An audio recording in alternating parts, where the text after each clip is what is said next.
वन्देऽहं श्रीगुरुं श्रीयुतां श्रीगुरुन् वैष्णवांश्च श्रीरूपं साग्रजातं सहगणा रघुनाथान्वितं तं सजीवं साद्वैतं सावधूतं परिजनसहितं कृष्णचैतन्यदेवं श्रीराधा कृष्णपदां सहगणललिता श्रीविशाखान्वितांश्च हे कृष्ण करुणा सिन्धु दीनबन्धु जगत्पते गोपेश गोपीकांत श्री राधा कांत नमस्तुते तप्तकांचन गौरंगी राधे वृंदावनेश्वरी वृषभानुसुते देवी प्रणमामि हरिप्रिय वाञ्छाकल्पतरुभ्यश्च कृपा सिन्धुभ्येव च पतितानां पावनेभ्यो वैष्णवेभ्यो नमो नमः। जय श्री कृष्ण चैतन्य प्रभु नित्यानंदा श्री अद्वैत गदाधर शिवासादि गौर भक्तवृंदा हरे कृष्णा कृष्ण कृष्ण हरे हरे हरे राम राम राम हरे हरे हरे कृष्ण कृष्ण कृष्ण हरे हरे हरे राम राम राम हरे हरे हरे कृष्ण कृष्ण कृष्ण हरे हरे हरे राम राम राम हरे हरे गुरुवे गौरचंद्राय राधिकाय तदालय कृष्णाय कृष्ण भक्ताय तद्भक्ताय नमो नमः।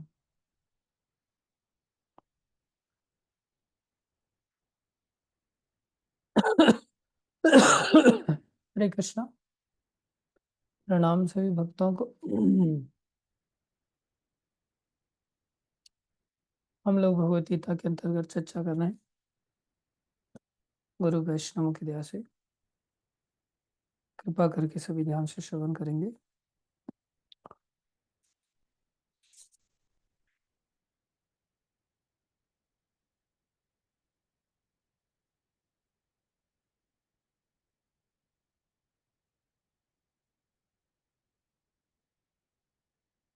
भगवान के धाम की चर्चा हो रही थी।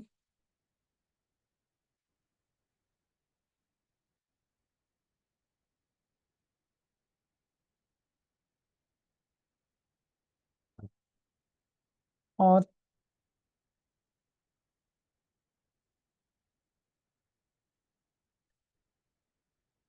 कोई भी व्यक्ति कहीं भी जा सकता है। अनेक जगह हैं जाने के लिए, लेकिन कहीं भी जाने के पश्चात भी उसको वापस आना पड़ता है। वो प्रत्येक जीव की व्यवस्था है। फिर चाहे वो हजारों वर्षों के लिए चला जाए, लाखों वर्षों के लिए चला जाए, कहीं भी चला जाए, इस संसार में भी देखा जाए तो हम चल ही रहे हैं। हमारी जीवन यात्रा निरंतर चलती रहती है। और जिस जीवन में चले जाते हैं वो जीवन हमें बहुत वास्तविक नजर आता है। कुत्ते के जीवन में चले जाते हैं तो वहाँ भी परिवार अच्छा होता है, वहाँ भी बच्चे होते हैं,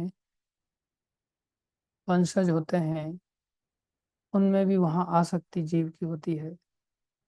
देवलोक में चले जाते हैं तो वो देवलोक का जीवन भी बड़ा वास्तविक जीवन लगता है। इस तरह से व्यक्ति जहाँ भी चला जाए, चाहे सिंगापुर ही चला जाए, वहां से भी वापस आना पड़ता है। लेकिन सिंगापुर का जीवन ऐसा लगता है कि वही जीवन मेरा वास्तविक जीवन है, और आदमी की धीरे धीरे वहां भी आसक्ति हो जाती है। लेकिन भगवान ने एकमात्र अपने धाम को लेकर के ऐसा कहा है, यद गत्वा न निवर्तन्ते। केवल मेरा ही धाम है जहाँ से वापस लौटने की आवश्यकता जीव को नहीं पड़ती। बाकी तो सब जगह से जीव को ना चाहे चाहे उसके पास ग्रीन कार्ड हो, येलो कार्ड हो, रेड कार्ड हो, कोई भी कार्ड हो, वो कार्ड फार्ड सब फिर कचरे में फेंक दिए जाते हैं। थोड़े समय के लिए जब कार्ड बनता है, जैसे आधार कार्ड हम बनवाते हैं ना, तो आधार कार्ड जिस दिन बन के आता है कितनी खुशी मिलती है, ओ मेरे पास आधार कार्ड बन गया। अब तो जैसे अब मैं तो आधार बना करके ही रह रहा हूँ संसार में, अब मैं कहीं हिलूंगा डुलूंगा ही नहीं, ऐसा व्यक्ति सोचने लगता है। लेकिन ऐसा नहीं है, फिर पता ही नहीं चलता आधार कार्ड किधर है, कोई पूछता ही नहीं उसको, सालों साल बीत जाते हैं। ऐसे ही सब कार्ड फार्ड धरे रह जाते हैं जब संसार से बुलावा आता है। या कई बार लोगों को निकाल दिया जाता है कि भाई अब बहुत दिन रह लिए तुम अमेरिका में, अब यहाँ से निकलो, दफा हो जाओ। तो व्यक्ति में आश्चर्य नहीं करना चाहिए इन सब चीजों को लेकर कि मेरे साथ ऐसा क्यों हुआ, मेरे साथ वैसा क्यों हुआ। इस संसार में ऐसा ही होता है। कई बार हम लोगों के ऊपर भी कोसते हैं कि इसने मेरे को अपने हृदय से कैसे निकाल दिया, आज तक तो ये कभी गाली देता नहीं था, आज इसने कैसे भर भर के गाली दी मेरे को, आज तो मेरे को सेवा, कौन सी बड़ी बात है इसमें। अरे भगवान ही अपने हृदय से नहीं निकालते, और भगवान खुद निकलते भी नहीं। जीव के हृदय में भगवान ही, चाहे व्यक्ति कितने भी गाली मारे, भगवान को धक्का मारे, भगवान भी नहीं छोड़ते। और जीव चाह करके भी भगवान को छोड़ नहीं सकता। तो भगवान के धाम से भी भगवान क्यों निकालेंगे भला।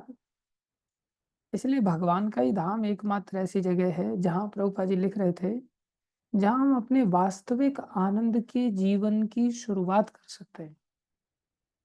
शुरुआत तो हर जीवन की है ही, लेकिन क्या कोई भी जीवन हमारा वास्तविक जीवन है? सारे के सारे जीवन हमारे अवास्तविक हैं। क्या कोई भी जीवन जब वास्तविक ही नहीं, जब अवास्तविक है, तो कोई भी जीवन की शुरुआत क्या सुखमय हो सकती है? सारे जीवन दुखमय हैं, क्योंकि जीवन ही अवास्तविक है। जीवन अवास्तविक है मतलब जो हम मान के बैठे हैं वो हम है ही नहीं।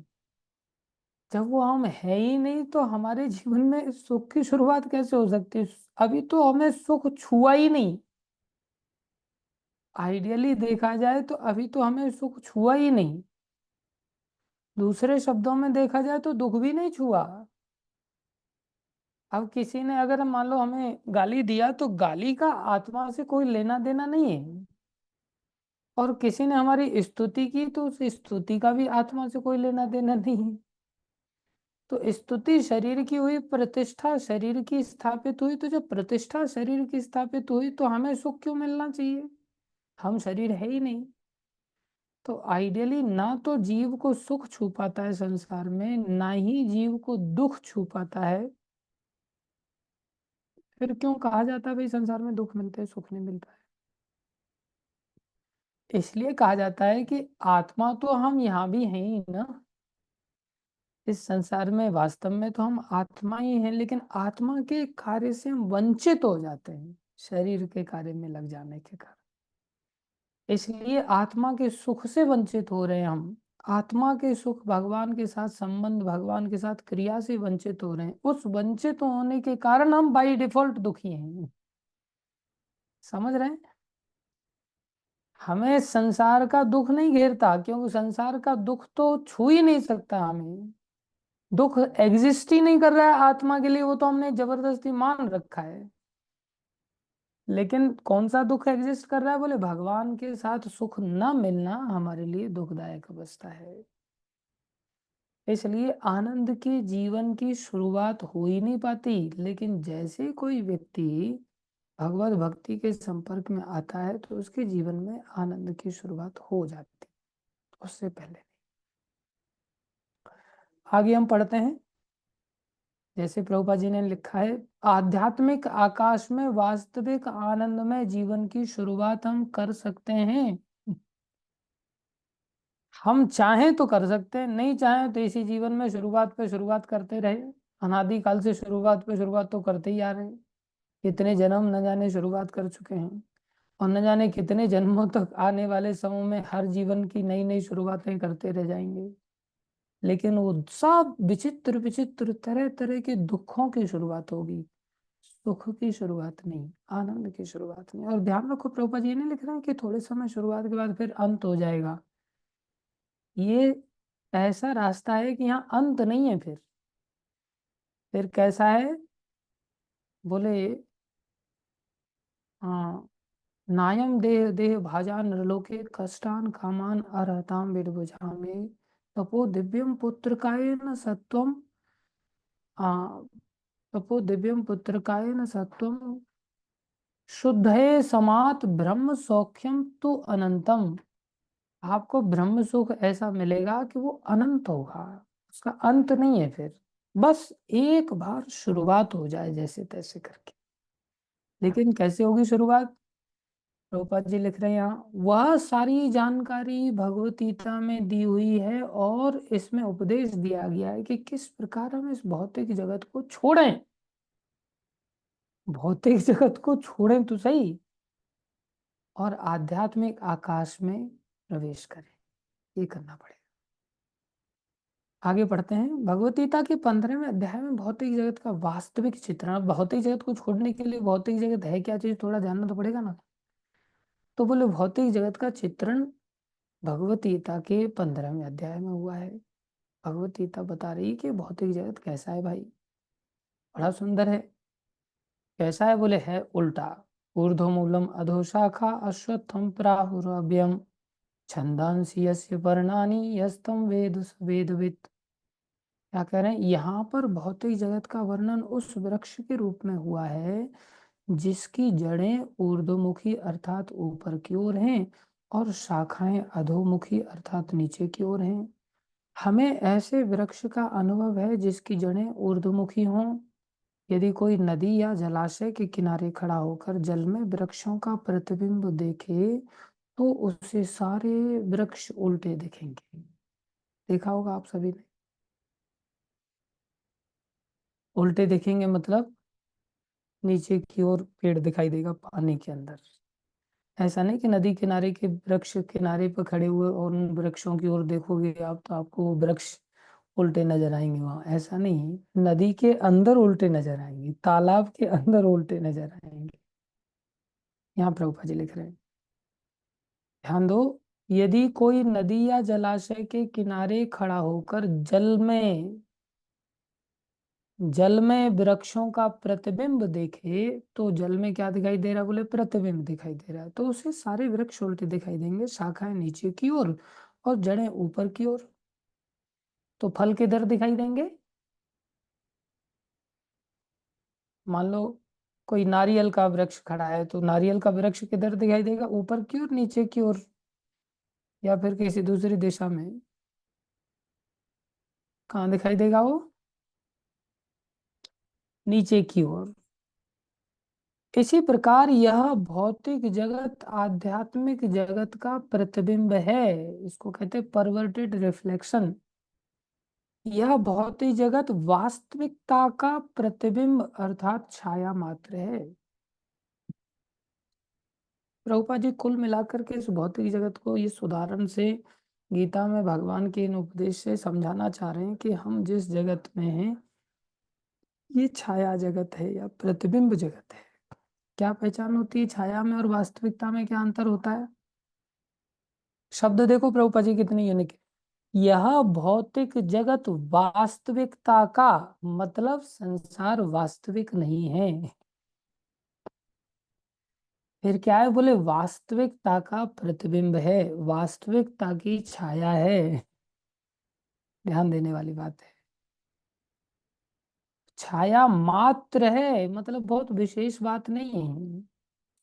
प्रतिबिंब में कोई वास्तविकता या सार नहीं होता। प्रतिबिंब में कोई वास्तविकता नहीं दिखती है लेकिन ये विशेषता है। हम अपना प्रतिबिंब शीशे में देखेंगे तो शीशे में दिखेगा कि नहीं दिखेगा, बिल्कुल हूबहू बिल्कुल वैसा का वैसा ही दिखेगा, लेकिन वास्तविकता है क्या बोले, वास्तविकता नहीं। लेकिन प्रतिबिंब से यह हम यह समझ लेते हैं कि वस्तु तथा वास्तविकता है। लेकिन प्रतिबिंब ये जरूर क्लियर कर देता है कि कहीं पर भी अगर छाया किसी चीज की दिख रही है या किसी चीज का प्रतिबिंब दिख रहा है तो प्रतिबिंब दिख रहा है तो मतलब वास्तविक वस्तु भी होगी। अभी जो मायावादी कहते हैं कि संसार जो है मिथ्या है तो क्या ये सही है फिर। वैष्णव लोग तो नहीं कहते कि संसार मिथ्या है। बोले संसार को अगर पूरी तरह से ही अगर खत्म कर दोगे तो फिर तो वास्तविकता का भी खत्म करना पड़ेगा, क्योंकि ये वास्तविकता का प्रतिबिंब है। अब आप प्रतिबिंब को ही नहीं मान रहे हो तो फिर वास्तविकता को कैसे मानोगे।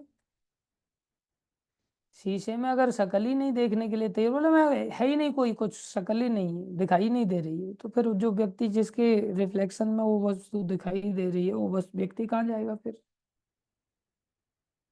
हाँ, एक दृष्टि से संसार वास्तविक इसलिए नहीं है क्योंकि ये पहले नहीं था, बीच में होता है और थोड़े समय के बाद फिर नहीं रहता है, इसलिए इसकी सत्ता नहीं।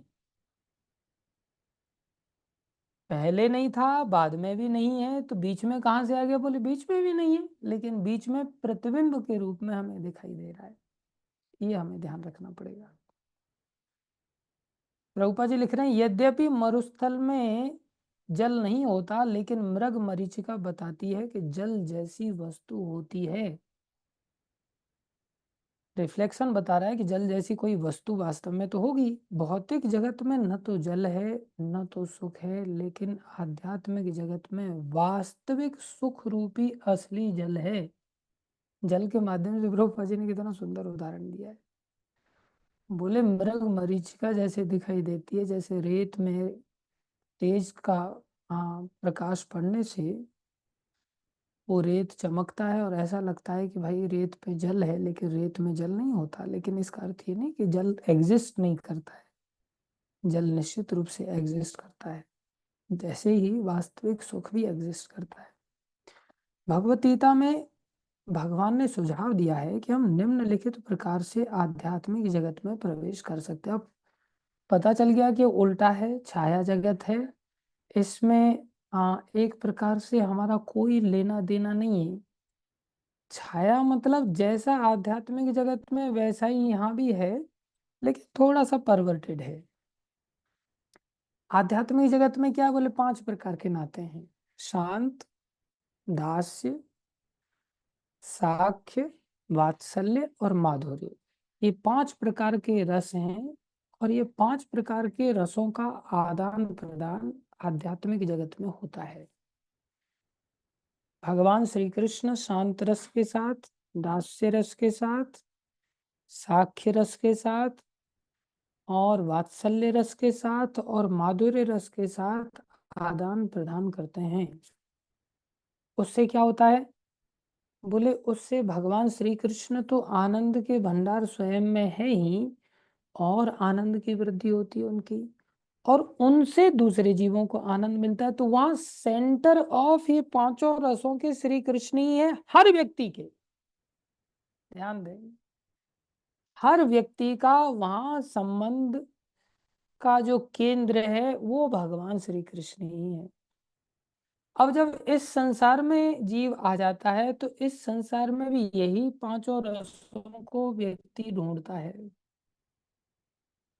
लेकिन यहाँ वास्तविकता नहीं उसको अनुभव में आती। ये 5 रसों से आनंद के बजाय उसको दुख मिलने लगता है। क्यों दुख मिलने लगता है, वहां सेंटर ऑफ रिलेशन कृष्ण थे, यहाँ परवर्टेड होकर के सेंटर ऑफ रिलेशन व्यक्ति स्वयं को बना लेता है। अब वो स्वयं ढूंढ रहा है, क्या ढूंढ रहा है, मेरे को शांति चाहिए, मेरे को शांत रस चाहिए। अब शांत रस कैसे मिलता है भैया, शांत रस मिलता है, हाँ, व्यक्ति को अकेला मकान में रहने को मिल जाए, उसका व्यक्तिगत मकान चाहिए हर व्यक्ति को, वो भी अपने नाम पर उसको चाहिए, भगवान के नाम पर नहीं चलेगा, उसको अपने नाम पर चाहिए। भगवान के नाम पर बोल करके उसको बोले भगवान के नाम का मंदिर है, ये जमीन मकान दुकान ये भगवान के नाम पर चढ़ा हुआ है, तुम इस जगह पर अब आराम से रह सकते हो, तुम्हारे लिए ये इन केयर ऑफ करके ये अपॉइंट किया जा रहा है, ये कमरा किया जा रहा है, या ये पूरा मंदिर आपको इन केयर ऑफ करके दिया जा रहा है, आप इसको संभालो। नहीं संभालेगा, वो सोचेगा मेरा ही मंदिर थोड़ी है। और घर उसके 10 बना दिए जाए ना, तो भी हाँ ये भी घर मेरा है, ये भी घर मेरा है, ये भी घर मेरा है, नौकर चाकर लगा करके जैसे तैसे करके सारे घर को मेंटेन करेगा। हर व्यक्ति को अपना घर चाहिए। तो जो अपना घर चाहिए ये क्या ढूंढ रहा है, बोले वो शांत रस का आनंद लेना चाहता है, अपने घर में बढ़िया अपनी स्टाइल में टीवी चलाना चाहता है, अपनी स्टाइल में खिड़की दरवाजे सब चीजों को अपना अलग से चाहता है।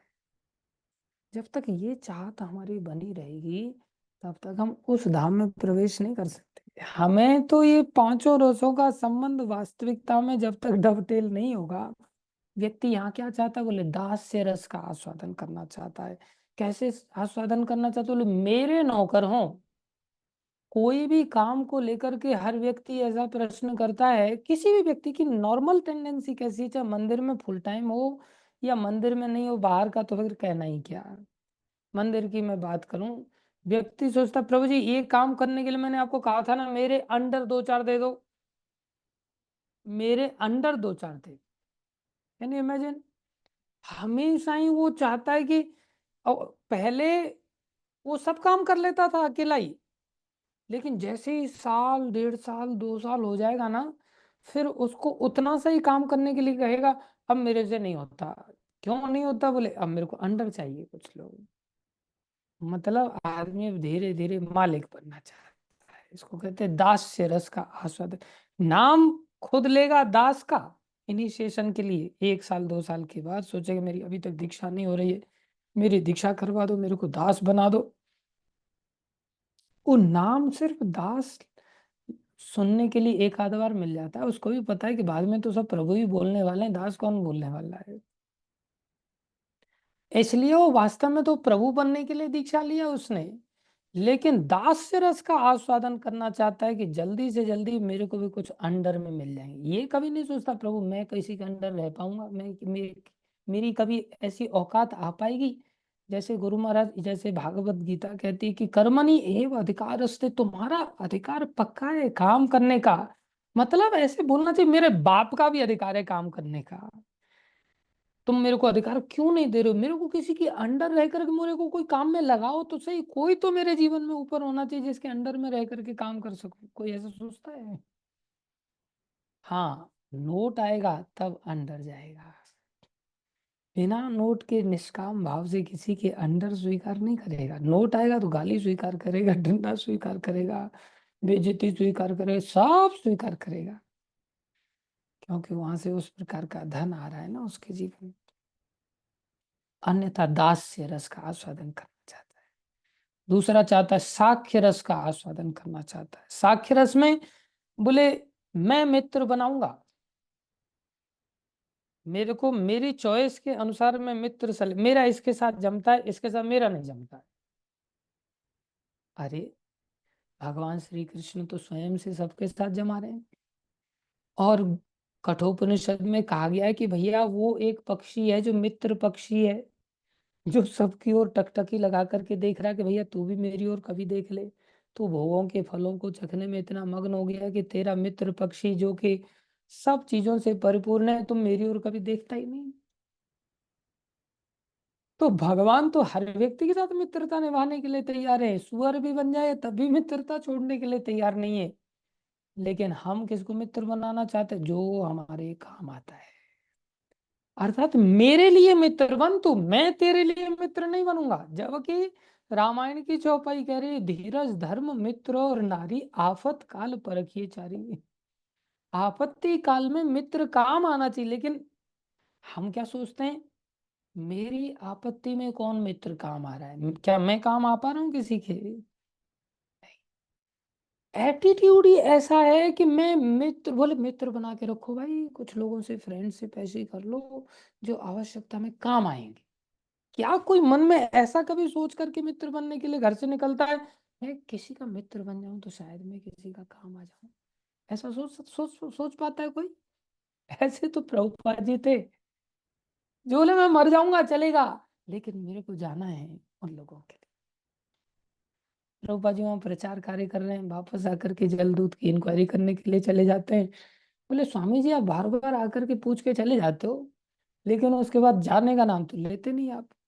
बोले हाँ तुम ठीक कह रहे हो, लेकिन क्या करूं, मैं सोचता हूँ अभी तक मेरे को सफलता नहीं मिल रही, शायद इस बार सफलता। सफलता में क्या चाहते हैं लोग? भक्त बन जाए, बस ये सफलता में चाहते हैं, अपना सेवक थोड़ी बनाना चाहते हैं। वो तो दूसरों के लिए काम आना चाहते हैं, दूसरों को भक्ति में लगाना चाहते हैं। कितना उनके अंदर उदारता है, जो श्री कृष्ण के अंदर उदारता है वैसे ही भक्तों के अंदर उदारता आती है। अपने लिए जीवन नहीं जीते, इसलिए तो फिर व्यक्ति भगवत प्रेम की प्राप्ति कर पाता है। साक्ष्य रस, वात्सल्य रस। वात्सल्य रस में कोई व्यक्ति, आइडियली देखो वात्सल्य रस में हम कितना संतान बन के आनंद लेते हैं, बताओ। संतान बन करके माता पिता के वात्सल्य का आनंद लेना नहीं चाहते। हम तो उनको बोझ के रूप में देखते हैं। अरे यार, ये माँ बाप से पता नहीं कब पीछे छूटेगा। और खुद क्या चाहते, बोले मैं माँ बाप कब बनूंगा, मैं खुद बाप कब बनूंगा। Centre of activity, centre of relation, centre of रस हम स्वयं में बनना चाहते हैं। और माँ बाप को तो फिर निकाल निकल करके बाहर वृद्धाश्रम में पटक देते हैं। और सोचते हैं देखो हमारा हो गया, सक्सेसफुल लाइफ हो गई।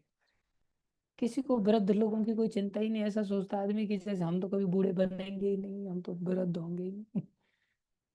जबकि यशोदा मैया और भगवान कितना आनंद लेते हैं। भगवान 125 साल की अवस्था में उम्र में पहुंच गए, फिर भी भगवान जाकर के यशोदा मैया की गोद में बैठ के कुरुक्षेत्र में जाकर। और आजकल तो आदमी तौहीन समझेगा अपनी कि यार मैं माँ के पास, पिताजी के पास है, टाइम किसके पास है बोले। माँ बाप चाहते हैं 10 मिनट के लिए आकर के कम से कम बैठ जाए, कोई नहीं बैठना चाहता। और माधुरी रस में भी कोई प्रेमिका बनाना चाहता है, कोई पत्नियां बनाना चाहता है, या कोई पति बनाना चाहता है स्वयं के लिए। ये नहीं सोचते मैं किसी की पत्नी बन करके उनकी सेवा कैसे करूं, या मैं किसी का पति बन करके उसकी सेवा कैसे करूं, ये कोई नहीं सोचता है। व्यक्ति अपना खुद मालिक बनना चाहता है।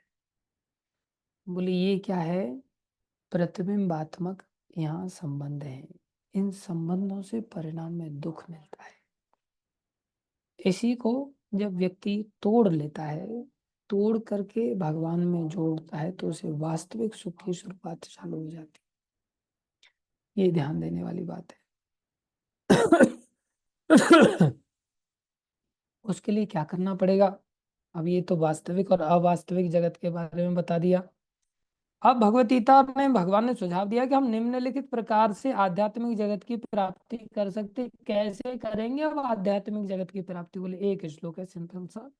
निर्माण मोहा, जित संग दोषा, अध्यात्म नित्या, विनिवृत्त कामा, द्वंद्वैर्विमुक्ता, सुख दुख संगई, गच्छन्ति अमूढ़ा पदम अव्ययम तत्। बड़ा सिंपल बात बता रहे हैं, स्पष्टता के साथ। सबसे पहली बात बता रहे हैं, निर्माण।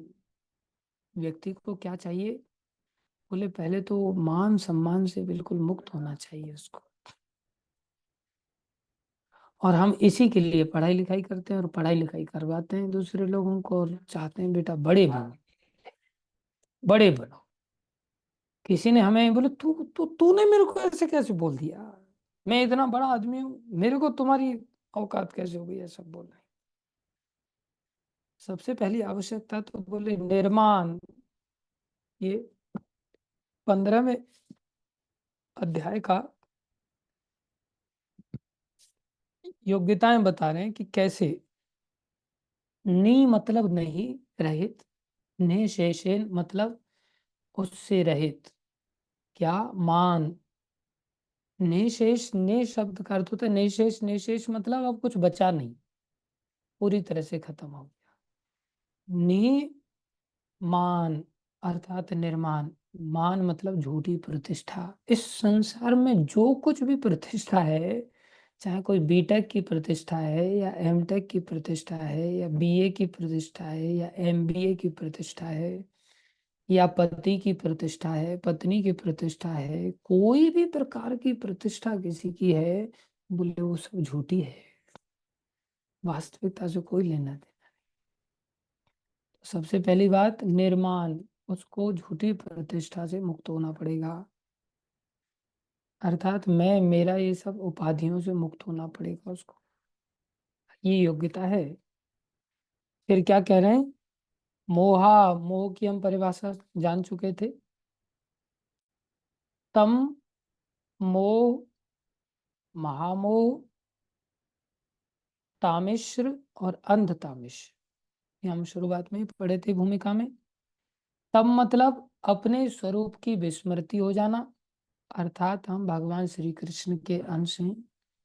और हमारा भगवान के साथ नित्य दासत्व का संबंध है। उस संबंध को हम भूल चुके हैं, उसे तम कहते हैं। मोह मतलब भगवान का दासत्व छोड़ करके कुछ और मान लेना, कि भाई मैं मनुष्य हूँ, मैं पुरुष हूँ, मैं स्त्री हूँ, मैं कुत्ता हूँ, मैं बिल्ली हूँ, मैं गधा हूँ, मैं सुअर हूँ। संसार में अपने आप को शरीर से संबोधित करना, इसे मोह कहते हैं।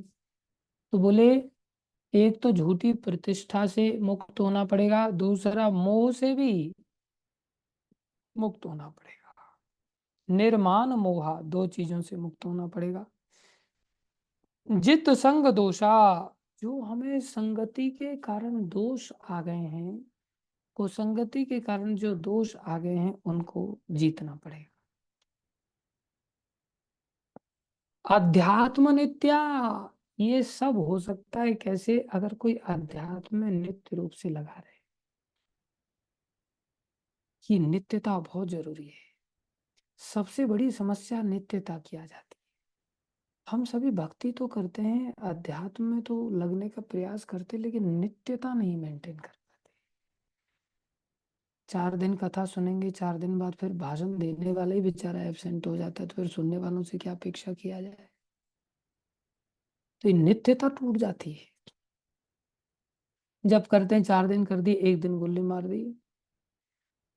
ऐसे डीटी वर्शिप करते हैं, कुछ समय कर लिया, बोले बहुत हो गया आप डीटी वर्शिप। प्राय आइडियली देखा जाए तो कोई व्यक्ति अधिक मात्रा में करता है लेकिन तोड़ फोड़ करके करता है, और कोई व्यक्ति थोड़ा थोड़ा करता है लेकिन नियमित रूप से करता है। जो थोड़ा सा भी करता है लेकिन नियमित रूप से करता है ना, उसकी गाड़ी पार चली जाती है। जैसे कछुआ थोड़ा थोड़ा करके चलता है लेकिन रेगुलर चलता है, और बेचारा खरगोश कूद कूद करके चलता है, उड़ता है एक प्रकार से, चौकड़ी भरता है, लेकिन उड़ करके भी कहीं पहुंच नहीं पाता है, बीच में टिक करके बैठ जाता है, और फिर हारना पड़ता है उसको, रेस हार जाता है।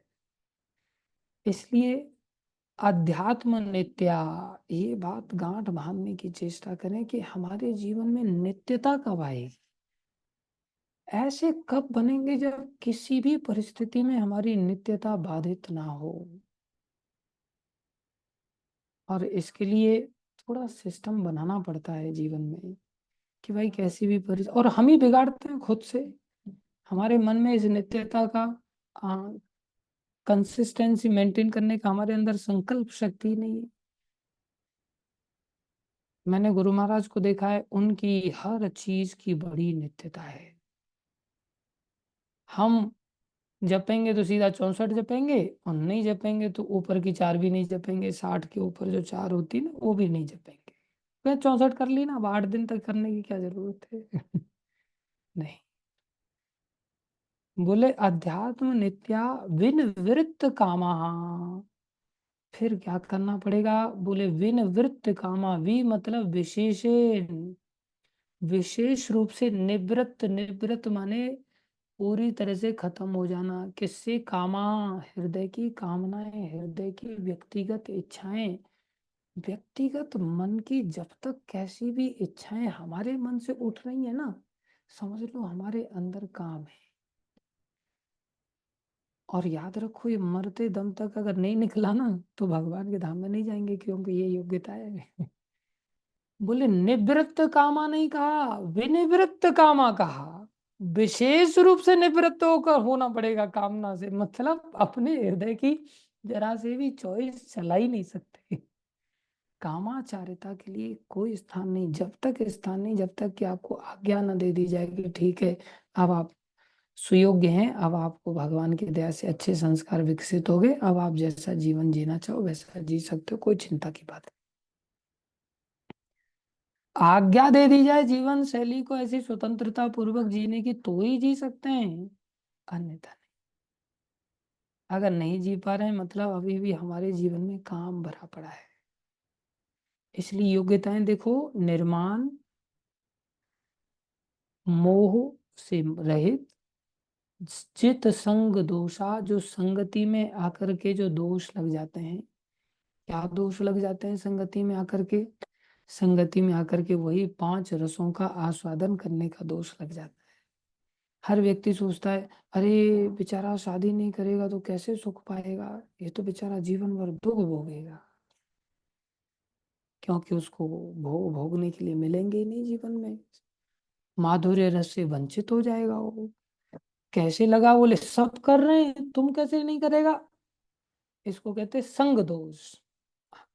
सब कर रहे हैं, बोले हाँ बात तो ठीक है, सब कर रहे हैं तो मेरे को भी करना पड़ेगा।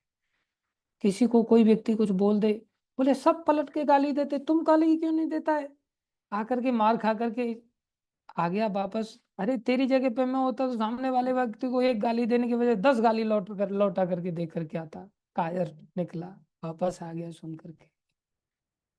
ये संग दोष है। और आदमी इसी को बड़ा प्रतिष्ठा का काम समझता है कि भाई सामने ने वाले ने एक गाली दिया, मैंने 4 गाली दे दिया, और आके और बताता मैंने 4 गाली दिया। ये क्या है, संग दोष है। और व्यक्ति इसी को प्रतिष्ठा मान लेता है, जबकि वो पराजित हो गया, क्रोध ने उसको नाक रगड़ दी, लेकिन उसको लग नहीं रहा है कि मैं पराजित हो गया। उससे अच्छा पलट के एक भी गाली नहीं देता तो उसने तो जीत लिया क्रोध को एक प्रकार से, लेकिन लोग उसको संग दोष के कारण उसको ही, मतलब बुद्धि उलट जाती है पूरी। संग दोष इतना खतरनाक है ना, बुद्धि को ही पलट देता है। संसार इतना खतरनाक है। इसलिए जित संग दोष अध्यात्म नित्या।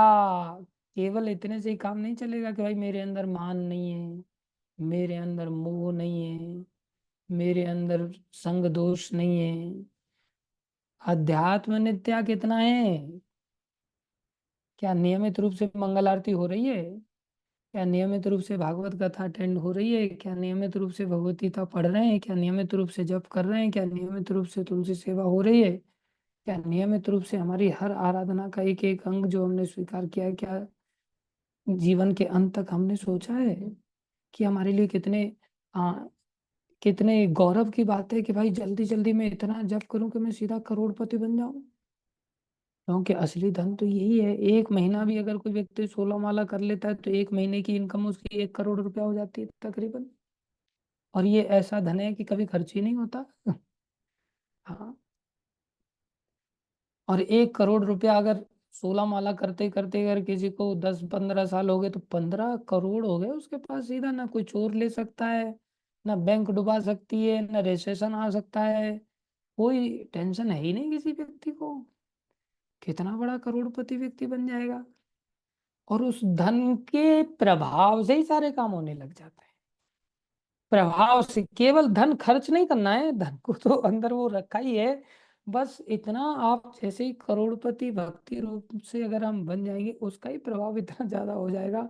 हर व्यक्ति मत, जितने ज्यादा करोड़पति उतने ही अपराधों से मुक्त होकर के नाम के प्रभाव को हम से स्वीकार करने वाले बन जाएंगे अपने आप ही। फिर क्या होगा, बोले विनिवृत्त कामा, जब काम खत्म हो गए, द्वंद्वैर विमुक्ता। हानि लाभ जय पराजय सुख दुख, जन्म मृत्यु, सर्दी गर्मी, सब मैं मेरा तू तेरा, इन सब चीजों से परे हो जाए। द्वंद्वैर विमुक्ता, विशेष रूप से मुक्त हो जाए। सुख दुख संज्ञेयी, विमुक्त हो जाएंगे, साथ में सुख और दुख की इन सब संज्ञाओं से कि भाई ये सुख है और ये दुख है, मुक्त हो जाए। ऐसे लोगों को क्या होगा, बोले गच्छन्ति, जाते हैं, बहुवचन शब्द है यहाँ। गच्छन्ति मतलब अकेला ही नहीं, जाते हैं, बहुत सारे लोग जा जा चुके हैं भगवान के धाम को। ऐसी बात नहीं है कि केवल हम ही, हाँ एक प्रकार से लाइन में पहले कैंडिडेट है, नहीं, गच्छन्ति प्रायः चले जाते हैं भक्त लोग।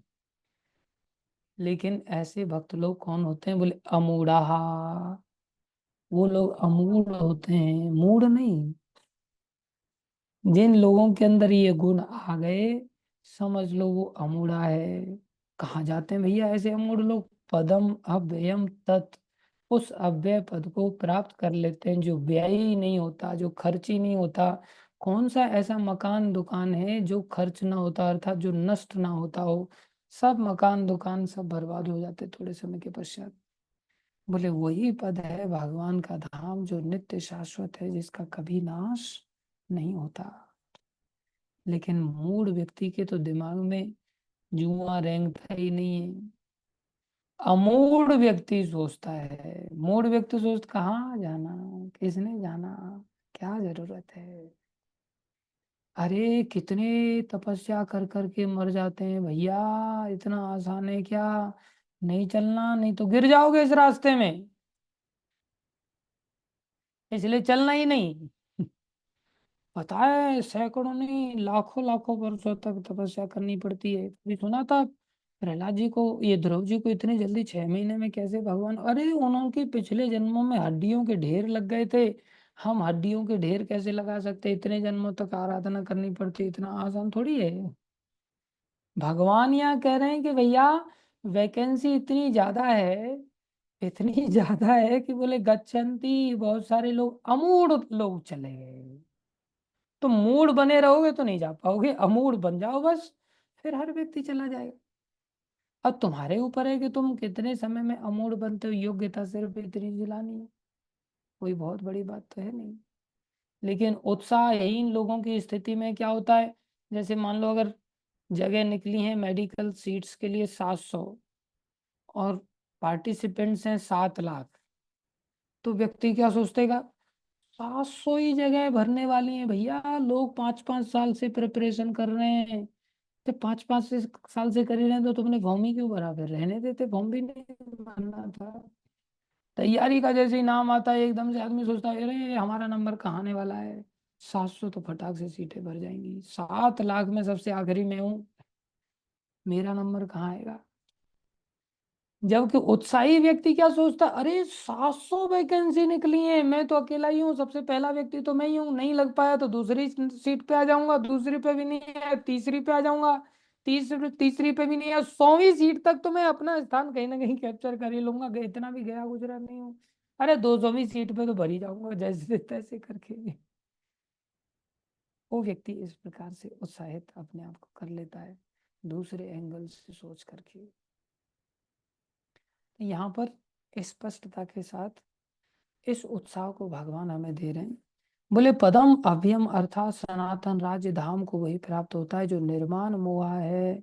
इसका अर्थ क्या हुआ, हम उपाधियों के पीछे पड़े रहते हैं, कोई महाशय बनना चाहता है, कोई प्रभु बनना चाहता है, प्रभुपाद जी कितना स्पष्ट लिख रहे हैं, तो कोई राष्ट्रपति या धनवान या राजा या कुछ और बनना चाहता है।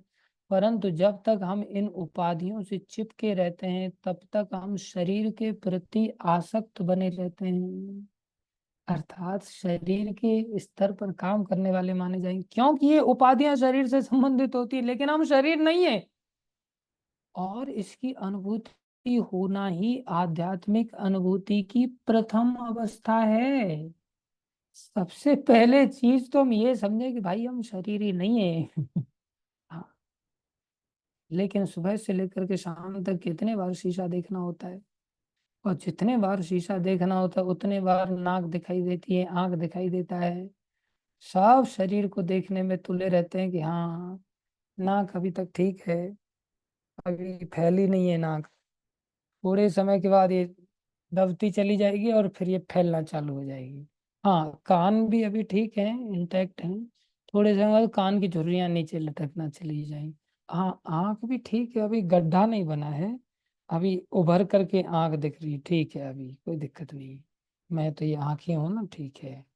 फिर थोड़े समय बाद अंदर, अरे गड्ढा कैसे हो रहा है अंदर, आंखों में कालिमा ऐसे कहाँ से दिखाई दे रही है, अच्छा गाल भी ठीक है, थोड़े समय बाद गालों की झुर्रियां लटकना चालू हो जाएंगी, अरे कैसे लटक रहा है भाई। लेकिन जब वो लटकने की स्थिति आ जाती है तब जाके पता चलता है शायद हम शरीर नहीं है। लेकिन उससे पहले तो आदमी हमेशा ही अपने आप को शरीर ही मान करके बैठा रहता है, लेकिन व्यक्ति सोचता है मैं तो आध्यात्मिक जीवन की बस अंतिम अवस्था पे पहुंच गया हूँ, पता नहीं बेमानी एड्रेस भूल गया है, विष्णु दूती मेरा एड्रेस भूल गए, वो पहुंच नहीं पा रहे हैं, बाकी मैं तो अध्यात्म में अब बिल्कुल कमजोर रहा ही नहीं, मैं तो अध्यात्म की अंतिम अवस्था में पहुंच गया। जबकि प्रभुपाद जी लिख रहे हैं लेकिन हम शरीर नहीं है, और इसकी अनुभूति होना ही आध्यात्मिक अनुभूति की प्रथम अवस्था है भाई। और जब तक संसार में कुछ बनना चाहते हो तब तक समझ लो ये उपाधियां सब शरीर की हैं, और जब तक हम बनना चाहते हैं, हाँ छोड़ना चाहें, जैसे सनातन गोस्वामी है, रूप गोस्वामी है, फाइनेंस मिनिस्टर प्राइम मिनिस्टर की पोजीशन को छोड़ना चाहते हैं, यार ये उपाधि से झंझट छुड़ाओ, बहुत हो गया, अब नहीं चाहिए। यज्ञ करने के लिए उन्होंने ब्राह्मण लगा रखे हैं, इससे मुक्ति दिला। और अगर कोई भक्त ऐसा आशीर्वाद दे दे ना, चलो मेरा आशीर्वाद है, तेरी 1 हफ्ते के अंदर नौकरी छूट जाएगी, ओ हो, वो दोबारा दर्शन करने नहीं आएगा कभी जीवन में। यही है मेरे को शाप देने वाला, इसी ने आशीर्वाद दिया था। आशीर्वाद मतलब शाप दिया था। वो व्यक्ति शाप समझता है उसको, उपाधियां छोड़ाओ तो मतलब शाप समझ। बुद्धि कैसी है, एकदम से दिमाग एकदम हैंग हो जाता है व्यक्ति का जीवन में।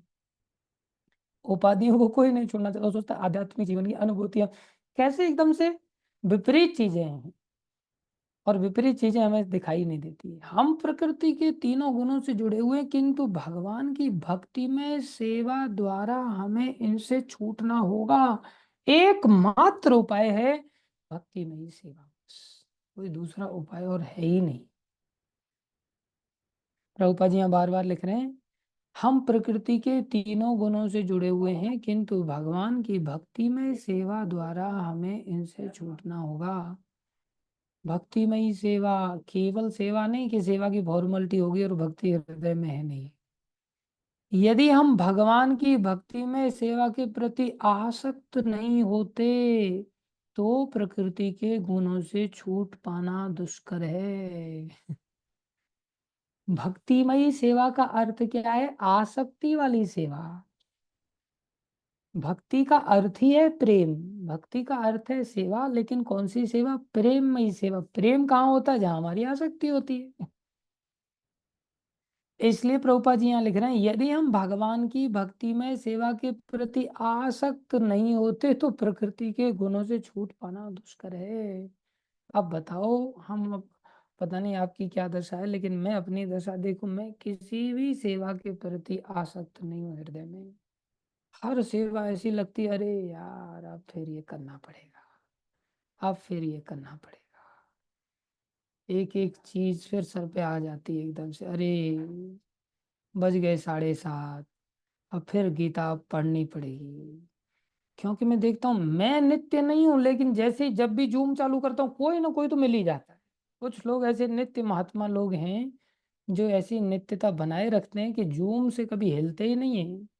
कुछ लोग तो जप करते समय खोलो तब भी दिखाई देंगे, क्लास के समय में खोलो तब भी दिखाई देंगे, दोनों दोनों के ऑड समय में खोलो तब भी कई बार वो दिखाई दे जाएंगे उसमें। कितनी बढ़िया एकदम गोल्डन अपॉर्चुनिटी है नित्यता की, कि हर समय पता नहीं वो दर्शन करने आते हैं या दर्शन देने के लिए आते हैं, समझ नहीं आता मेरे को। वो अलग बात है, वो रहस्य है, वो भगवान जाने, गुरु जी जाने। लेकिन फिर भी हमारे राजा राम प्रभु हैं, ये दर्शन क्षमा कीजिए प्रभु जी, दर्शन देने नहीं, आप शायद दर्शन करने आते होंगे, लेकिन मेरे लिए तो दर्शन देने के लिए आते हैं। राजा राम प्रभु कंटिन्यूटी बनाए रखते हैं, नियम नहीं तोड़ते ये लोग। कितने सौभाग्य की बात है कि हम जूम से भी ऐसी नियम को इन लोगों से स्वीकार कर सकते हैं। ये आसक्ति है, ऐसी आसक्ति हो जाए कि कितना बढ़िया हो जाए। उपाधियां तथा आसक्तियां हमारी काम वासना, इच्छा तथा प्रकृति पर प्रभुत्व जताने की चाह के कारण है। ध्यान दो, एक आसक्ति सेवा के प्रति, दूसरा क्या है? उपाधियां तथा आसक्तियां। संसार में हमारी भगवान में आसक्ति क्यों नहीं हो रही है? क्योंकि पहले ही कहीं दूसरी जगह अटकी पड़ी है। तो बोले क्या करना पड़ेगा? हमारी काम वासना अर्थात इच्छा तथा प्रकृति पर प्रभुत्व जताने की चाह के कारण है। ये 3 चीजें हैं जिनका त्याग करना पड़ेगा। एक तो काम इच्छा, जो स्त्री पुरुष के आकर्षण के रूप में बड़ी खतरनाक होती है। दूसरा नींद की इच्छा, नींद से भी आदमी का पेट नहीं भरता। और तीसरी एक प्रबल इच्छा होती है, वो है खाने की इच्छा, भोजन की रुचि। भोजन का नाम सुनते ही कई बार चेहरा खिल जाता है, ओ भोजन तो मेरा विषय आ गया, फेवरेट आइटम मेरे। कितनी लिस्ट तैयार रहती है हमेशा ही। कुछ लोग तो, हाँ, भोजन के प्रति इतना रुचि, हाँ अलग बात है कि वो वाली बात है ना कि मान लो मेरे हाथ में अगर मिठाई आ जाए तो मैं दूसरे को देख करके, लो आप भी खाओ, जैसे आप मुंह बंद रखो और मेरे को खाने को मिल जाए। तो दूसरे को भी खिला देते हैं हम, दूसरे का मुंह बंद करने के लिए। अंदर से वो इतनी प्रबल इच्छा नहीं होती दूसरे को खिलाने की। दूसरे को खिलाने की प्रबल इच्छा तो केवल मैंने अहिल्या माता में देखी, जो सिंगापुर से मेरे लिए हमेशा तैयार रहते हैं कि प्रभु जी आपके लिए मैं बढ़िया बढ़िया आइटम बनाऊंगी, और जगह जगह से वो सामान खरीदना चाहते हैं कि प्रभु जी आपके लिए बढ़िया बढ़िया। अब पता नहीं राधाकांत प्रभु भी उसमें से हिस्सेदारी ले लेते नहीं लेते, वो तो उनकी इच्छा देखनी पड़ेगी कि खाने में कैसी रुचि है उनकी। लेकिन मेरे लिए बहुत खतरनाक है कि भाई क्षुधा, बढ़िया बढ़िया आइटम खाने की जो इच्छा होती है ना, और 6 घंटा रात को, 7 घंटा, और 7 घंटा दिन में, जो शिफ्ट लगाने वाले लोग होते थे, बस खा लिया पी लिया सो जाओ आराम से। बुक डिस्ट्रीब्यूशन कौन खरीद रहा है? सबके घरों में गीता पहुंच चुकी है पहले से ही। प्रभुपाद जी की वो इस्कॉन एस्टेब्लिश करते हुए पता है कितने साल हो, 50 साल हो गए बोले। अभी भी तुम ऐसा सोच रहे हो? घर घर में कोने कोने में भक्त लोगों ने सब जगह पे पहुंचा दिया, बुक डिस्ट्रीब्यूशन की कोई जरूरत नहीं। गीता पहुंच गई सबसे, ठीक है, तो फिर कृष्णा पहुंच गए। अरे कृष्णा भी पहुंच गई प्रभु जी, कैसी बात कर रहे हो आप? भद्र पूर्णिमा के समय में सब जगह पे भागवत पहुंच गया है। उसमें कृष्णा पुस्तक 10वें स्कंदी तो है, और क्या है? अच्छा, तो तुम बाकी छोटी पुस्तकें, बोले सब छोटी पुस्तकें गीता भागवत से ही तो हैं, और क्या है, अलग क्या है? सब पहुंच गया। क्या करना है? बोले अब 7 घंटे की दिन में शिफ्ट लगानी है। रात को 7 घंटे पूरे हो गए, 14 घंटे, 24 घंटे में से 14 घंटे बाकी, 10 घंटे बोले खाना नहाना धोना, बस उसमें भी थोड़ा बहुत माला घूमेंगे। ये बड़ा खतरनाक है। तो ये वृत्ति जाती नहीं है फिर। प्रभुपाद जी यहाँ लिख रहे हैं, जब तक हम प्रकृति पर प्रभुत्व जताने की प्रवृत्ति को नहीं त्यागते, तब तक भगवान के धाम, सनातन धाम को वापस जाने की कोई संभावना नहीं है। उस शाश्वत अविनाशी धाम को वही प्राप्त होता है जो झूठे भौतिक भोगों के आकर्षणों द्वारा मोहग्रस्त नहीं होता। जो भगवान की सेवा में स्थित रहता है, ऐसा व्यक्ति, देखो कितनी बड़ा उत्साह दे रहे हैं प्रभुपाद जी, ऐसा व्यक्ति सहज ही भगवत धाम परम धाम को प्राप्त, मतलब बहुत इजी है, जैसे कुछ बहुत ज्यादा करने की जरूरत नहीं है। और वास्तव में ही बहुत ज्यादा कुछ करने की जरूरत नहीं है। रास्ते में योग्यताएं तो बहुत सारी यहाँ पर बता दी हैं, लेकिन अगर ये योग्यताएं आए कैसे, बोले उसका एक ही उपचार है, हरे कृष्णा हरे कृष्णा, कृष्णा कृष्णा हरे हरे, हरे राम राम राम हरे हरे। बीमारी को जानते रहो, दवाई लेते रहो। बीमारी को जानने के लिए क्लास अटेंड कर लो, तो थोड़ी चर्चा हो जाती है, बीमारी की गंभीरता समझ में आ जाती है। और जब हमारा बस कुछ है ही नहीं, तो हरि नाम की शरण ले लेंगे। हरि नाम की शरण तत्परता से ली जाए, बस अपने आप ये सब कुछ हो जाएगा। इसलिए प्रभुपा जी ने कहा, वो व्यक्ति, ऐसा व्यक्ति सहज ही परम धाम को प्राप्त हो जाता है। हमारे लिए सहज अपॉर्चुनिटी है। बाकी हमारी इच्छा है कि हम फिर से दुखों की नई जीवन की शुरुआत करने जा रहे हैं, या फिर वास्तविक आनंद की शुरुआत करने के लिए भगवत धाम के लिए रास्ता खोलते हैं। ये हमारी स्वयं की इच्छा है। धन्यवाद सभी भक्तों का धैर्य पूर्वक श्रवण करने के लिए। कोई प्रश्न है किसी का तो पूछ सकते हैं। यस, वसुधा माता। हरे कृष्णा प्रभु जी, दंडवत प्रणाम। हरे कृष्णा, प्रभु धन्यवाद। प्रभु जी, लाइक जैसे हमें होता है कि हमें अपने संप्रदाय के लेक्चर्स क्लासेस सुनने चाहिए। ऐसा हमने क्लासेस सुना था कि अगर हम अपने संप्रदाय से बाहर इवन मतलब किसी और के लेक्चर्स भी सुनते हैं तो वो भी एक हमारी चेस्टिसिटी नहीं है हमारे संप्रदाय गुरु के प्रति। तो प्रभु जी अभी जैसे महाराज जी हमें बोलते कि हमें भक्तमाल सीरियल देखना चाहिए, तो फिर उसके बाद स्वामी करुणदास जी महाराज जी का लेक्चर होता है, तो वो मतलब उनकी बातों में ऐसे इंटरेस्ट आता है तो वैसे देखना स्टार्ट किया। तो फिर मैं उसकी कभी कभी क्लिप्स वगैरह स्टेटस भी डालती हूँ। तो फिर मुझसे ऐसे डिवोटीज ने क्वेश्चन पूछा था कि क्या हम इस्कॉन से बाहर लेक्चर सुन सकते हैं, तो मतलब क्या हमें इतना रिजिड रहना चाहिए? पर उनका लेक्चर सुन के भी हमें भक्ति में ग्रोथ ही मिलती है, अगर हम सुनते हैं हमें अच्छा ही लगता है, मतलब वो सब सुन के। तो क्या इतना रिजिड, मतलब किस तरह से क्या भाव रहना चाहिए, क्या बहुत ही रिजिड होना चाहिए या क्या होना चाहिए? हम्म, बहुत अच्छी बात है। देखो, घर के अंदर अगर 4 सदस्य हैं और हमारी शादी उन 4 भाइयों में से एक भाई के साथ हुई हो, तो वो जो 3 भाई हैं वो भी उस चौथे भाई से प्रेम तो करते ही हैं। तो उनमें से किसी भी भाई के साथ वार्ता करने पर हमारे अंदर हो सकता है कि हमारे अपने पति के प्रति प्रेम और ज़्यादा जागृत हो, क्योंकि वो 3 भाई भी हमारे पति के बारे में हो सकता है हमसे कहीं ज़्यादा जानते हों, अच्छा जानते हों। तो हम उन लोगों के साथ वार्ता करते हैं तो हो सकता है हमारे पति के प्रति एक रेस्पेक्ट और ज़्यादा जनरेट हो जाए हमारे हृदय में। अच्छी बात है। लेकिन साथ-साथ ये भी रहता है कि आप उसके साथ क्यों बात कर रहे थे? उसके साथ बात करने की क्या ज़रूरत थी जब मैं था तो? तो कई बार व्यक्ति के अंदर भटकने की भी संभावना उतनी ही बनी बनी रहती है। तो हो सकता है इंटेंशनली वो व्यक्ति कुछ गलत नहीं करना चाह रहा है, आप भी कुछ गलत नहीं करना चाह रहे हैं, लेकिन फिर भी कई बार ऐसा भी होता है कि अन्य भाइयों के साथ भी अपने पति को छोड़ कर के वो पत्नी चली जाती है और उसी के सगे भाइयों के साथ चली जाती है। कई बार ऐसा भी होता है। तो चेस्टिटी बढ़ती भी है और चेस्टिटी कम भी हो जाती है कई बार। ये निर्भर करता है कि व्यक्ति को बहुत परखना चाहिए, स्वयं को भी और दूसरों को भी परखना होता है। तो ऐसी स्थिति में व्यक्ति के लिए शुरुआत में एक अटूट श्रद्धा के स्तर को पहले प्राप्त कर पाना बहुत आवश्यक होता है, इसलिए उस समय उसको रिजिड अपने आप को ज़रूर मेंटेन करके चलना चाहिए। लेकिन संकीर्णता को जन्म ना दे दे ऐसी रिजिडता, जिससे कि हम दूसरे लोगों को देखते ही उसको अंदर हीनता का भाव लेकर के आ जाओ, अरे ये तो मेरी चेस्टिटी को भंग कर देगा या ये तो मेरी अनन्यता को नष्ट कर देगा, ऐसा नहीं है। व्यक्ति को संकीर्ण नहीं बनना चाहिए, उदार बनना चाहिए और ब्रॉड माइंडेड बनना चाहिए।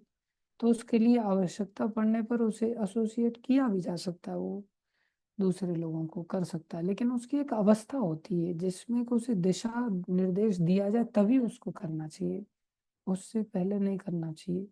लेकिन कई बार संकीर्णता का शिकार भी बड़ा व्यक्ति खतरनाक रूप से बन जाता है कि उसको इतना रिजिड कर दिया जाता है, इतना फेनेटिक कर दिया जाता है कि वो दूसरा चीज़ कभी सुन ही नहीं पाता और दूसरी चीज़ों को ना सुनने के कारण दूसरे लोगों के प्रति अभाव उसके अंदर बढ़ता चला जाता है और अपने आप को ही महान समझने लगता है और उसके कारण वो अपराध का शिकार बनता है और जीवन नष्ट कर लेता है।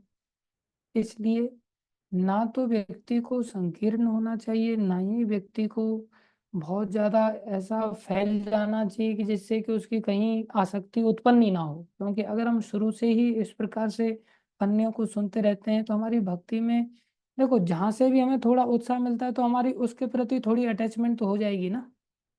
और जब उसके प्रति अटैचमेंट हो जाएगी, फिर दूसरे से भी हमने थोड़ा-सा सुना तो थोड़ी उसके प्रति भी अटैचमेंट हो जाएगी। फिर हमने तीसरे से भी सुना तो थोड़ी अटैचमेंट उसके प्रति भी हो जाएगी। ऐसे अगर 10-15 लोगों से सुनेंगे तो थोड़ी-थोड़ी अटैचमेंट ऐसी सबके साथ होगी कि हम किसी के प्रति भी आज्ञाकारी नहीं बन पाएँगे। हमने क्या किया, आध्यात्मिक जीवन को भी मधुकरी बना दिया हमने। तो आध्यात्मिक जीवन मधुकरी नहीं होता।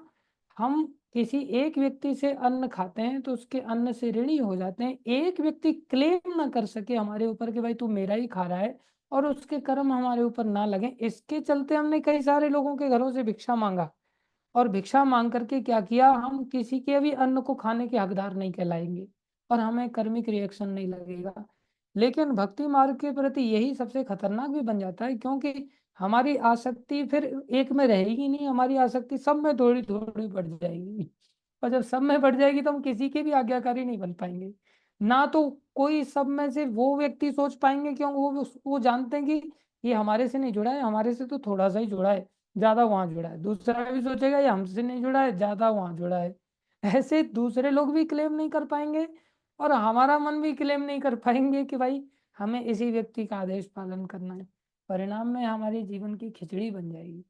इसलिए शुरुआत में तो हमें बहुत निष्ठा के साथ, सावधानी के साथ, देखो एक जनरल इंस्ट्रक्शन होता है जिसमें जनरली बातें बोल दी जाती हैं, लेकिन व्यक्तिगत तौर से हमें किसी न किसी से ऐसा डीपली कनेक्टेड होना चाहिए कि भाई मैं मर जाऊँगा लेकिन मैं सुनूँगा इस व्यक्ति की बात को।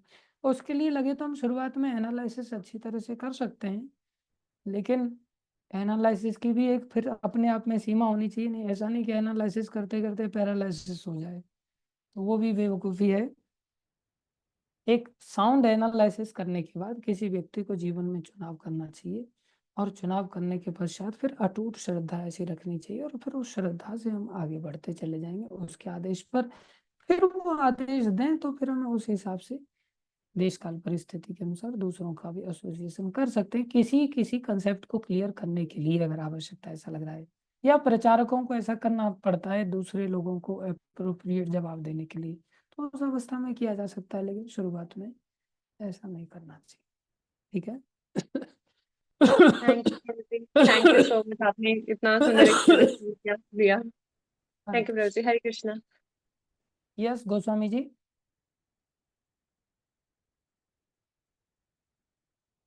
हरे कृष्णा प्रभु जी, दंडवत प्रणाम। हरे कृष्णा।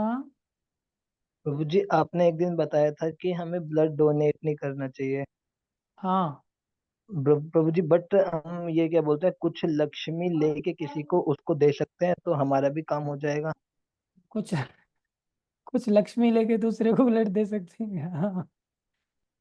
अरे भैया, क्योंकि इतना इतना इतने स्तर प्र, पर लक्ष्मी के पीछे मत भागो कि किडनी बेच करके हमारा भी काम हो जाएगा। प्रभु जी, कल तो तुम 2 लीवर में से एक लीवर भी दे देगा, ऐसे 2 कान में से एक कान भी बेच देगा, 2 आंखों में से एक आंख भी बेच देगा, हमारा भी काम। ऐसे मत करो यार, भगवान का दिया हुआ लक्ष्मी से तुम्हारा काम क्या चलाना, भक्ति से काम चलाना है हमने, और भक्ति से ही सब काम चल जाते हैं, धन तो पीछे पीछे आ जाता है।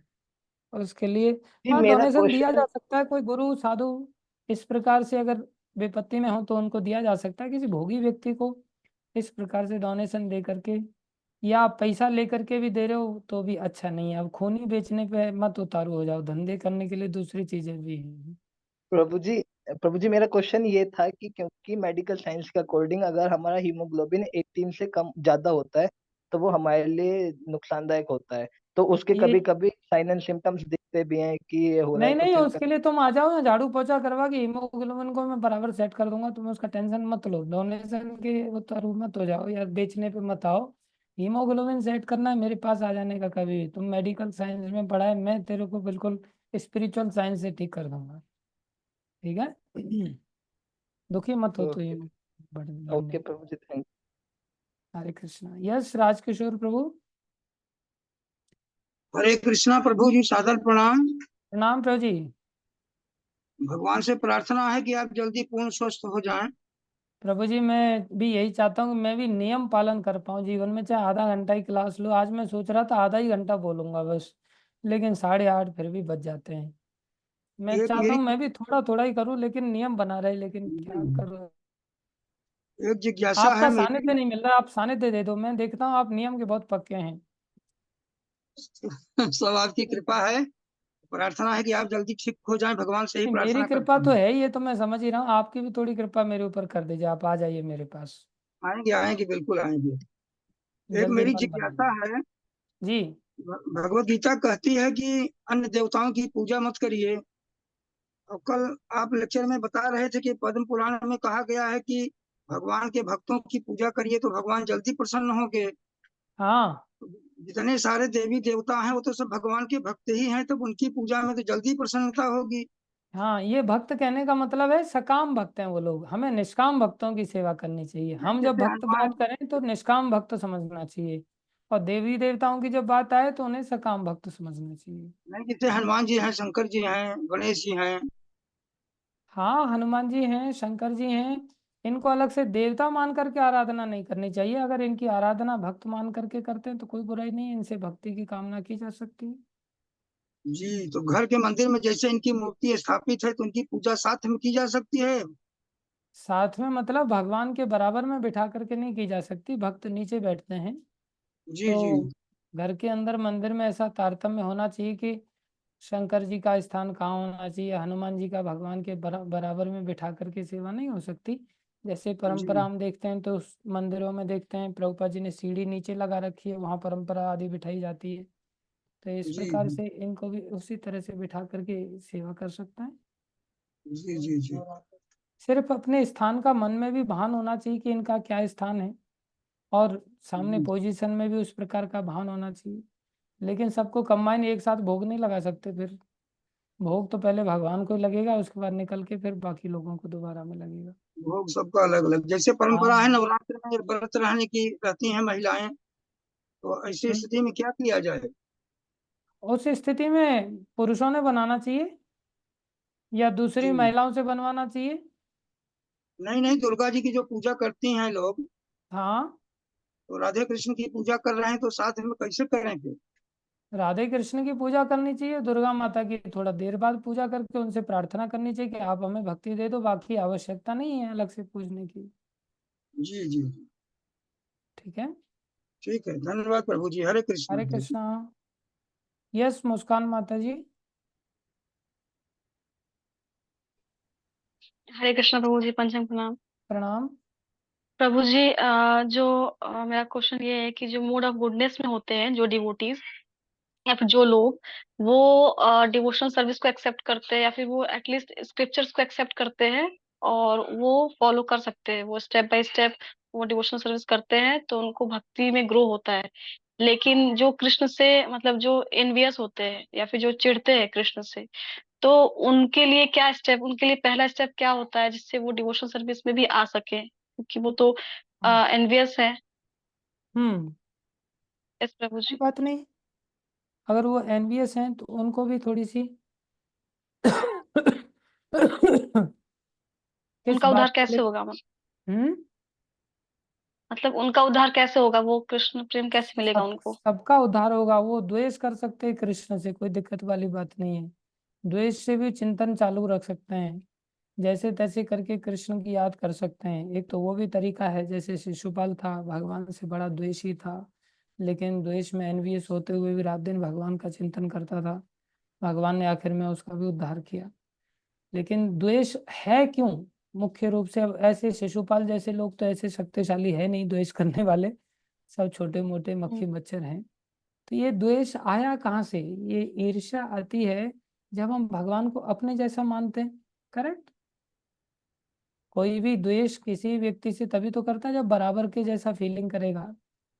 तो बराबर अपने जैसा क्यों मान रहा है? क्योंकि वो अज्ञान में है। तो जब हम उसे अज्ञानता से बाहर निकालेंगे, कृष्ण से द्वेष कर रहा है, बाकी कंसेप्ट उसे समझाते चले जाएं, देवी देवताओं का कंसेप्ट समझाते हुए चले जाएं, सबकी पोजीशन समझाते हुए चले जाएं धीरे धीरे, तो धीरे धीरे कृष्ण तक पहुंच जाएंगे। तब पता चले अरे कृष्ण तो मेरे जैसे हैं ही नहीं, कृष्ण तो अनंत गुना शक्तिशाली हैं।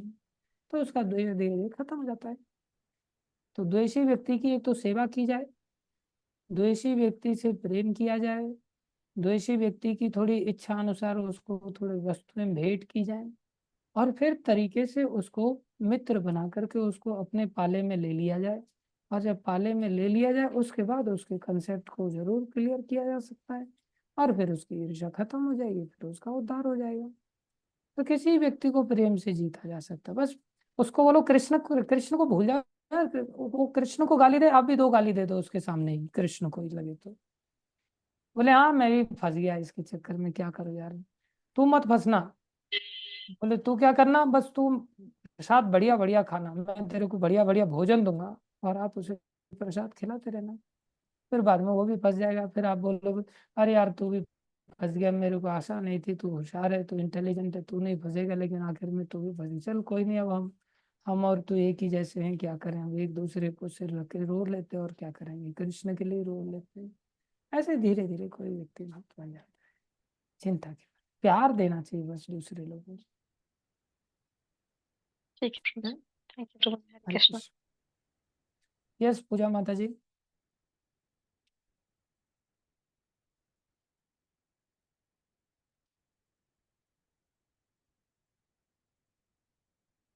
अनम्यूट कीजिए अपने आप को। हरे कृष्णा प्रभु जी, दंडवत हरे प्रणाम। कृष्णा प्रणाम। प्रभु जी, जैसे हमें भागवत गीता देनी है तो ये मतलब फ्री में देनी चाहिए कि पैसों के साथ है, मतलब किस? देखो,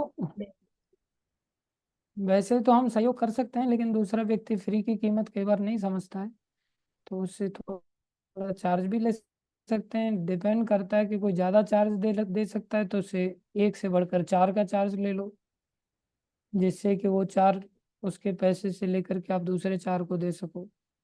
कोई नहीं दे सकता, एक का ही चार्ज दे सकता है तो एक का ले लो, एक का नहीं दे सकता तो आधी का दे सकता है तो आधी का ले लो। आधी का लेने का मतलब ये नहीं कि आधी गीता फाड़ के उसको दे दो, ऐसा नहीं करना। चार। मतलब आधा अपनी ओर से डाल देना, आधा उससे ले लेने का, और उसको पुस्तक दे देने का। उतना नहीं दे सकता कोई, 10% दे सकता है, 10% लेकर के गीता दे दो। जो जैसा जिज्ञासु है उस आधार पर हमें उसका सहायता करना चाहिए। और अगर कोई भक्त लोग वितरण कर रहे हैं तो हमें इकट्ठे भी उनको हम सहयोग दे सकते हैं, जिससे कि वो अपने योग्य लोगों को उस प्रकार से बांट सके। ठीक है। तो दूसरा मेरा था प्रभु जी, जैसे हमारी कुल में ऐसे डेथ हो जाती है किसी की, तो फिर बोलते हैं कि मतलब आपको साबुन नहीं लगाना है 10 दिन, कपड़े नहीं धोने हैं, तो ऐसा प्रभु जी करना चाहिए, मतलब ऐसा है शास्त्रों में कि नहीं करना चाहिए या क्या है? हाँ, शास्त्रों में बहुत सारे विधि विधान हैं कलयुग के अंतर्गत, लेकिन हमें भक्ति मार्ग में आने वाले लोगों को बहुत ज्यादा बॉदर करने की जरूरत नहीं है। उनको तो ज्यादा से ज्यादा हरि नाम जपना चाहिए, बाकी कपड़े धो के पहन लो, कोई चिंता नहीं है। लेकिन हरि नाम जप नहीं रहे हो और बिना धोए कपड़े पहन लो, तो भी व्यक्ति फिर सोचेगा कि ये कैसा आदमी है, वो नरक में जाएगा बेचारा, मेरे घर वाले कपड़े भी धो करके नहीं पहन रहे हैं, दुखी होगा वो। इसलिए वो कोई बहुत बड़े मुद्दे नहीं है।